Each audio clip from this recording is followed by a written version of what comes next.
Welcome back नाज़रीन। अॼु जेको असां सिंध जो मुक़दमो जेका ॻाल्हि कयूं पिया शहीद राणी सिंध जे हिन ख्वाब खे 27 डिसंबर 2007 धारे जंहिं बेदर्दी सां लियाकत बाग में गोली हई वई शहीद कयो वियो सिंध खे। हिन पाकिस्तान ठहण खां पोइ मुसलसिल जेके अहम लाश मिलिया आहिनि, ज़ुल्फ़िकार अली भुट्टो जो लाश हुजे, शाहनवाज़ भुट्टो जो लाश हुजे, मीर मुर्तज़ा भुट्टो जो लाश हुजे, बेनज़ीर भुट्टो जो लाश हुजे या ॿिया खोड़ सारा लाश सिंध खे मिलंदा रहिया आहिनि। उहे कहिड़ियूं क़ुवतूं आहिनि जेके सिंध खे लाश ई सियासत जे एवज़ ॾियनि थियूं, ऐं पर सिंध जा माण्हू उन जे बावजूदि सियासत में अॻिभरा रहनि था, हिन मुल्क जूं वाॻूं संभालण खां कोन कीॿाइनि था। मोहनदड़े जी मिटीअ मां ॻोयल इहे माण्हू ॾाढा अरड़ा ऐं अनोखा साबित थिया आहिनि, जिन तारीख़ खे अमर बणायो आहे। उन अमर बणाइण वारे किरदारनि मां शहीद राणी बेनज़ीर भुट्टो बि हिकु आहे। अॼु उन बेनज़ीर भुट्टो जो सौट शहीद राणी इंसाफ़ कमेटी जो चेयरमैन, भुट्टो वेलफेयर एसोसिएशन जो चेयरमैन जनाब सईद अहमद भुट्टो साहिब सां गॾु आहे। गड़ी ख़ुदा बख़्श जे भुट्टनि जी मोहतरमा बेनज़ीर भुट्टो, सर शाहनवाज़ भुट्टो अव्हां जा वॾा, सर शाहनवाज़ भुट्टो जो ॻोठु जेके अव्हां उन ख़ानदान वारा सभु सर जे हवाले सां उनखे सुञाणींदा हुआ, चवंदा हुआ उन्हनि जा उहे घर अबाणो ॻोठु। पर गड़ी ख़ुदा बख़्श जे भुट्टनि जी ॻाल्हि कबी त उन्हनि जा पाण में इख़्तिलाफ़ात, मीरपुर भुट्टो मुमताज़ भुट्टो उन्हनि जा पाण में सभु हिकिड़ा भुट्टनि जा अंदरूनी इख़्तिलाफ़ात, जंहिंखां ख़ुदि शहीद ज़ुल्फ़िकार अली भुट्टो बि उनखे बि तकलीफ़ूं आयूं। भुट्टनि जे इख़्तिलाफ़ात जे करे, गड़ी ख़ुदा बख़्श जे इख़्तिलाफ़नि जे करे ख़ुदि असांजो भुट्टो साहिबु ज़ुल्फ़िकार भुट्टो लाड़काणे घर शिफ्ट करे आयो अल मुर्तज़ा में, उते घर उन जोड़ियो। पर इहो थियो आहे त उन सॼे भुट्टनि जे इख़्तिलाफ़ात जे करे मोहतरमा बेनज़ीर भुट्टो खे जेतिरो भुट्टनि खे नवाज़ियो आहे उहो कुझु भुट्टा न ॾेई सघिया। त छा सबबु आहे त भुट्टा सिर्फ़ु फ़ाइदो ई वठंदा रहंदा, मोहतरमा जे लाइ कुझु न कंदा? असुल छा आहे त इहो जेको आहे सो ग़लति प्रोपगंडा आहे त असांजे भुट्टनि में वॾो इख़्तिलाफ़ात आहिनि। असांजे भुट्टनि में को बि जेको आहे सो ख़ानदान में इख़्तिलाफ़ात न आहिनि। जॾहिं शहीद ज़ुल्फ़िकार अली भुट्टो हुयो त बि सभु भुट्टा तक़रीबन उन जा जेके आहिनि सो फॉलोवर हुया। उनखां बाद में बेनज़ीर भुट्टो साहिबा क़यादत कई पाकिस्तान पीपल्स पार्टीअ जी, त उन वक़्तु बि जेको आहे सो सभु भुट्टा जेके आहिनि सो उनजो फॉलोवर हुया ऐं आहिनि। ऐं हिन वक़्तु बि असां सभु पाकिस्तान पीपल्स पार्टीअ सां तालुक़ु रखूं था ऐं असांजो जेको मक़सदु आहे उहो आहे ग़रीब आवाम। हिकिड़ी क़ौम जा ॿ सरदार, हिकिड़े पासे सरदार आमिर खान भुट्टो, ॿिए पासे पंहिंजो सरदार मुमताज़ भुट्टो, ॿ सरदार हिकिड़ी क़ौम जा बणिजी विया आहिनि। असांजो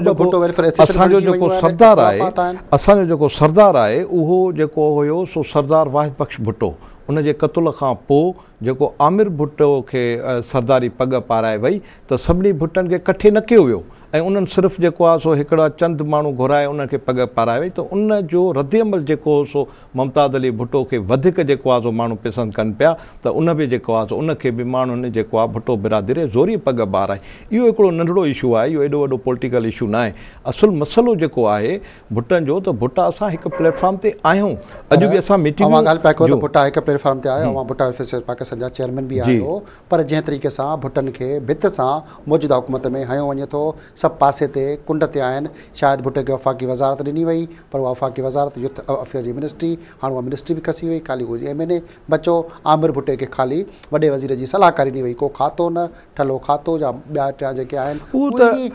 रखिया विया आहिनि, हिकिड़ो खाननि में भरिया विया आहिनि। त भुट्टनि खे बिल्कुलु इहा सही ॻाल्हि आहे त असांजे हिन हुकूमत जेको आहे सो भुट्टो ख़ानदान जी का बि परगोल न लधी आहे, उनजी का संभाल न आहे कई, उनखे कंहिं बि क़िस्म जी का फैसिलिटीज़ न आहे। भुट्टे ख़ानदान खे मां ईअं चवां थो त हिकिड़ी जेकी आहे सो जॉब बि न आहे ॾिनी वई, न को कंहिं प्रोग्राम में जेको आहे सो उनखे इनवाइट कयो थो वञे, न का सलाह आहे, न मसलत आहे, कंहिं बि क़िस्म जी उहा ॻाल्हि न आहे। इहा बिल्कुलु आहे त हिन हुकूमत असांखे भुट्टे ख़ानदान खे पूरे तरीक़े सां जेको आहे सो दीवार सां लॻाए छॾियो आहे। पर इन जो इहो मक़सदु न आहे त असां गड़ी ख़ुदा बख़्श भुट्टो जे चइनि शहीदनि जे प्रोग्राम खे असां छॾे वेंदासीं। असांजो हिन पाकिस्तान पीपल्स पार्टी हिन वक़्तु कब्ज़ो आहे ऐं उन ते कब्ज़ो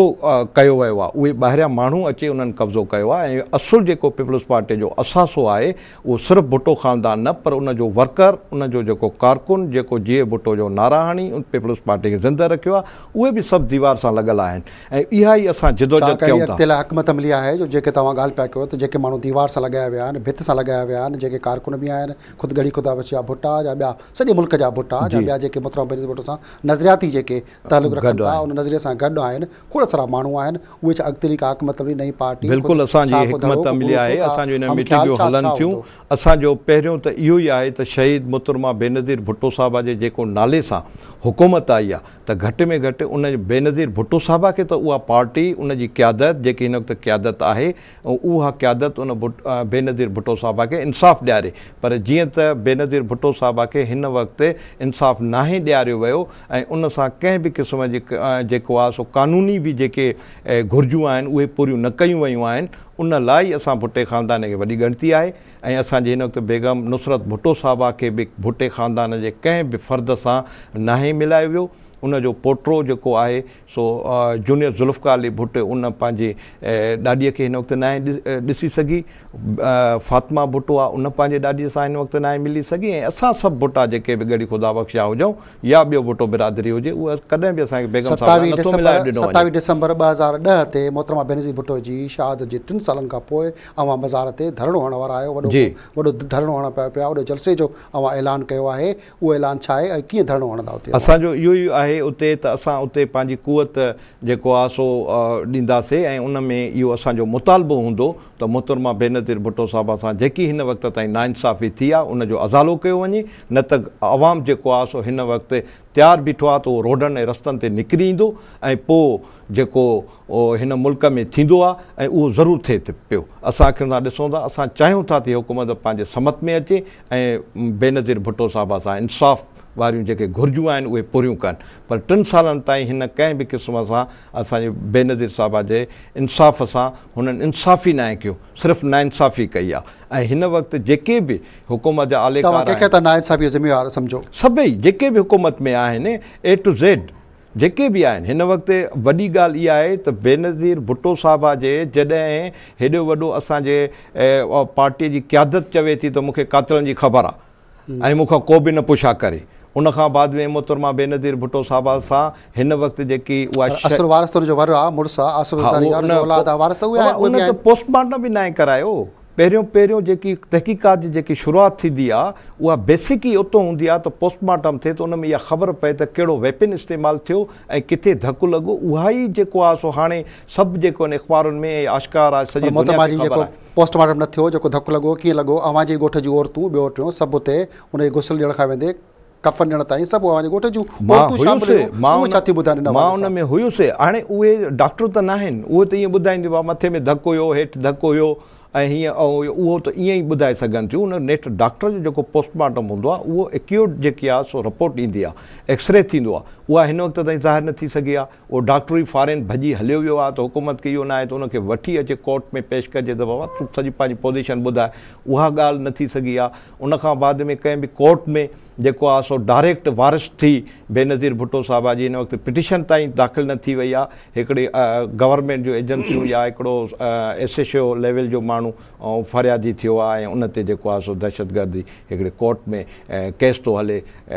14 दीवारी जे अंदरि त उन में जेको आहे सो अवाम जो या भुट्टे ख़ानदान जो उन में इंट्रस्ट ई न आहे असांजो इंट्रस्ट इहो आहे त हेॾी वॾी लीडर आहे उनजो सरे आम जेको आहे सो उनजो केस हलायो वञे जीअं दुनिया खे ख़बर पवे त जेके क़ानूनी घुरिजूं घटि में घटि उन जूं पूरियूं थी वञनि मोहतरमा बेनज़ीर भुट्टो खे जॾहिं शहीद कयो वियो जेको हुते गड़ी ख़ुदाबश में आंदी वई अबाणे क़ब्रिस्तान में अवां जे ॻोठ जे थो साॻियो अवां जो अबाणे क़ब्रिस्तान बि आहे उते मोहतरमा जेको जनाज़े निमाज़ अवां एहतिजाज कयो त न पढ़ाई सघिया आहिनि उहा हिकिड़ो अफ़रा तफ़री जे वर चढ़ी वई जेको तदफ़ीन अफ़रा तफ़री जे गैर मर्द जेके अची निकिता अवां उन ते एहतिजाज बि कयो इहो छा मामिलो असुल ॻाल्हि इहा हुई त मोहतरमा बेनज़ीर भुट्टो साहिबा खे अहिड़े नमूने सां ई जल्दी दफ़न कराइणो हुयो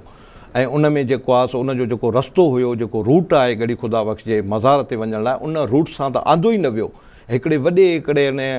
हर कायल ज़मीन मां उहा एम्बुलेंस आई जेकी फासी पई ऐं माण्हुनि खणी आया ऐं गड़ी ख़ुदा बख़्श में जे तदफ़ीन वक़्तु जे मां न हुजां हा त असांजा जेके ॿाहिरियों आउटसाइडर माण्हू अंदरि घिरी आया उन लहद ताईं त उहे दफ़न कनि हा उन में मां हुयुसि जंहिंमें आसिफ़ ज़रदारी पाण जेको आहे आख़िर में एप्रिशिएट कयो त तूं ई हिकिड़ी हिमत कई जंहिंमें असां मोहतरमा बेनज़ीर भुट्टो साहिबा खे जेको आहे सो तदफ़ीन करे वियासीं जे न थिए हा त मां सम्झां थो त वॾो जेको आहे सो असांजी मोहतरमा जी आख़िरी वक़्तु बि बेहरमती थी पवे सही सभु तव्हां सां ॻाल्हियूं सिलसिलो हितां जारी रखंदासीं मोहतरमा जी यादियुनि जे हवाले सां खोड़ सारी ॻाल्हियूं असां कढियूं पर मजबूरी आहे नंढड़ी ब्रेक वठण जी नाज़रीन अॼु असां सां गॾु आहे शहीद राणी इंसाफ़ कमेटी जो चेयरमैन ऐं भुट्टो वेलफेयर सेंटर पाकिस्तान जो चेयरमैन मोहतरमा बेनज़ीर भुट्टो जो सोट जनाब सईद अहमद भुट्टो जंहिंसां खोड़ सारी ॻाल्हियूं कयूं पर नंढड़ी ब्रेक खां पोइ